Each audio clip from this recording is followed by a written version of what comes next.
Pemirsa, saat ini SMA dan SMK di Kota Denpasar mulai mempersiapkan siswa untuk mengikuti ujian akhir baik USBN maupun UNBK.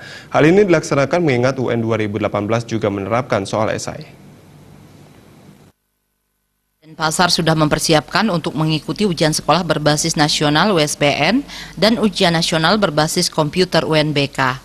UNBK ini akan dilaksanakan pada April mendatang dari 2 sampai 5 April. Kepala SMK Dwi Jendra Iketut Widya menyatakan, untuk mengikuti USBN saat ini pihaknya sudah melaksanakan berbagai persiapan.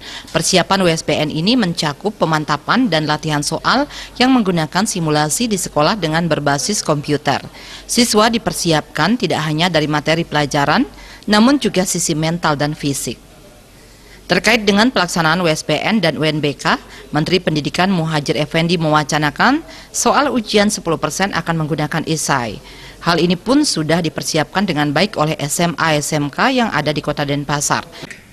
Karena menurut di pos yang kita baca tadi atau sebelumnya, itu memang ada soal esai, baik itu di USBN maupun di UNBK, khusus untuk mata pelajaran matematika. Nah, kita juga sudah persiapkan karena bentuk esai yang ada di UNBK kita belum tahu persis apakah esai menjawab singkat atau esai berstruktur gitu.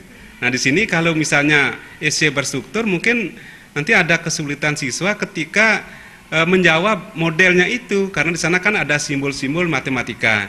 Sebab kalau menggunakan simbol-simbol matematika itu artinya anak kan belajar program lain di matematikanya. Kalau kemungkinan misalnya menjawab singkat, ya hanya mengisi angka atau mengisi jawaban singkat, mungkin anak lebih mudah untuk menjawabnya. Iketut Widya menambahkan selain mempersiapkan USBN, SMA SMK juga mempersiapkan pelaksanaan UNBK. Persiapan teknis yang telah dilakukan meliputi cadangan komputer, cadangan listrik seperti genset, dan jaringan internet. Agung Riyah, Bali TV.